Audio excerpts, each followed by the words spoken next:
I'm going to call the Honourable Member Claire Curran. Thank you, Mr Chair. Thank you, Mr Chair.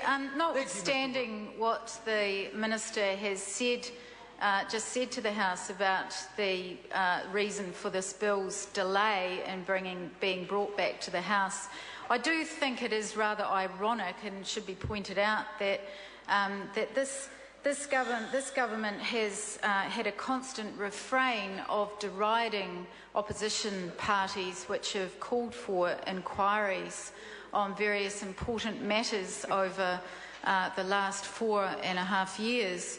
And here we have an inquiries bill being brought to the House in rather a rush in order to ensure that an important inquiry can take place.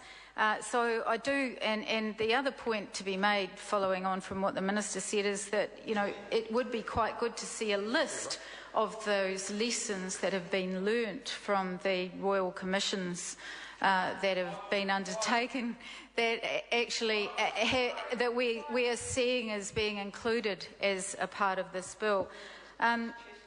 So I think I've got a couple of points to make tonight in part 2 of the bill, Mr Chair, around the establishment and the membership of the inquiry.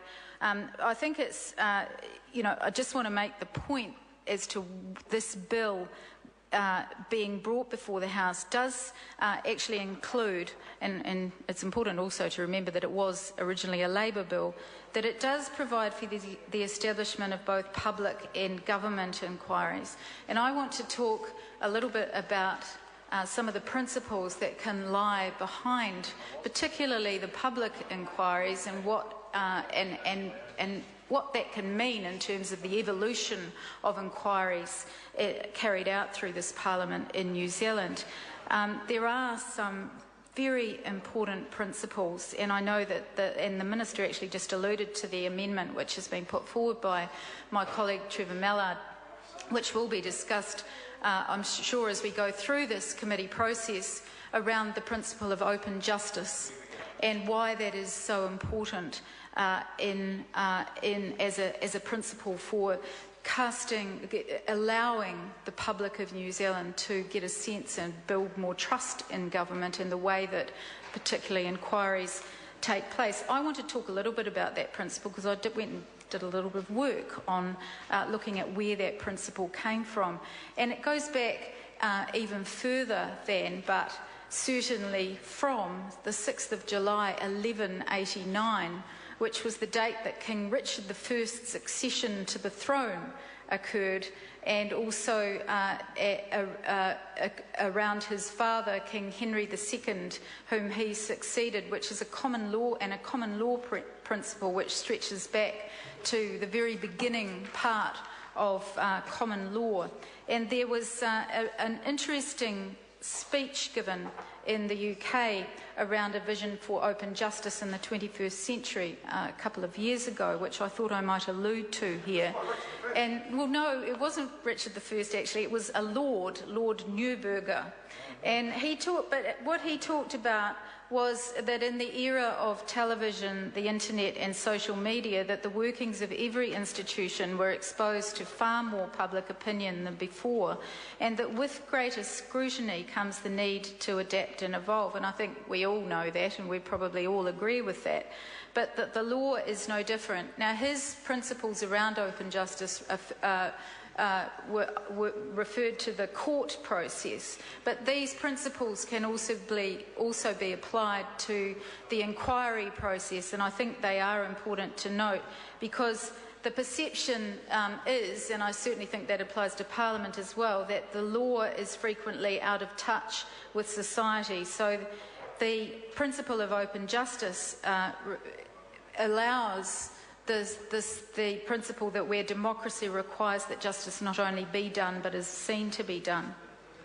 So the importance, there are three points that he made that I think are worth noting, and he talks about the importance of communication, accessibility and transparency, and his first that judgments should be as short as possible, that there should be better use of technology, in those matters, and that that restrictions that justice should be held in open court should be very carefully considered. And I think that Trevor Mallard's amendment actually goes to that last part in particular.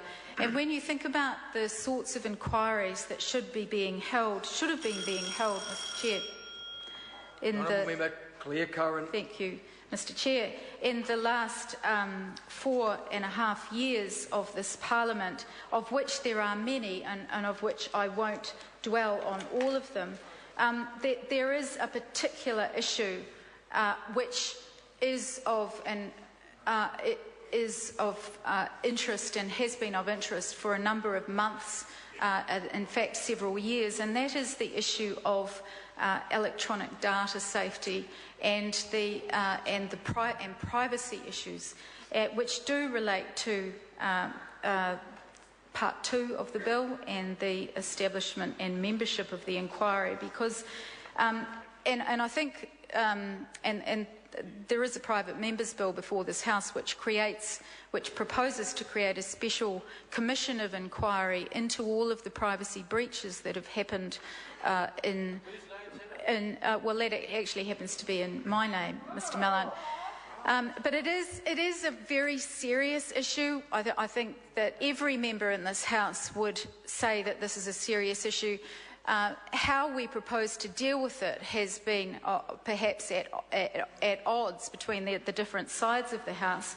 But what I wonder is whether this bill before the House today, the inquiries bill, actually would make such an inquiry easier and would provide the ability for the public to have more of an input into whether such an inquiry took place.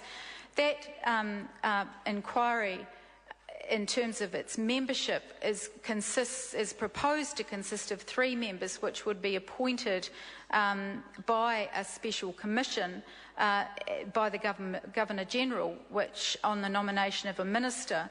But I think that it would be interesting to consider how that inquiry would actually fit under the bill that's before the House today, and whether or not that could actually occur more quickly, particularly in the nature of all of the breaches that have happened and are continuing to happen, which are giving New Zealanders such cause for concern. In particular, well, there's been thousands actually. I think we're up to around 150,000 New Zealanders where documents containing sensitive information about their own personal lives have been able to be either downloaded by a member of the public or somehow made visible.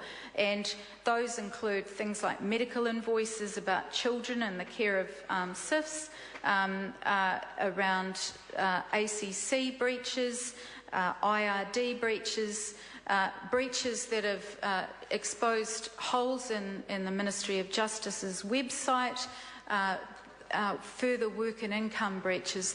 There's just a litany of these breaches that have gone on and on and on. We know that people make mistakes, but there is a difference between making individual mistakes and the systemic issues of privacy that do require a further look right across the whole of government. Unfortunately, the current government's response to this has been to say that there are no systemic issues. They have buried their head in the sand, and they've said that, oh no, we'll deal with it on an individual basis and we'll just throw a little bit of money here or there and pretend that we've done something about it. What an inquiry would achieve, which is as is proposed to be achieved in the Fonterra inquiry, is actually looking right across to see what are the issues, what are the underlying systemic issues that can be improved. So under the current law, which is where this bill has come from, that ministers currently have 2 alternatives: the Commission of Inquiry, which could take too long, or a ministerial inquiry. So this third alternative, which sets up a government inquiry to carry out an investigation in any way seen as appropriate, is in the current circumstances important, but probably more importantly, it actually is something that is set on the books for such a long time, and there has been a myriad of reasons as to why there should have been other inquiries taking place.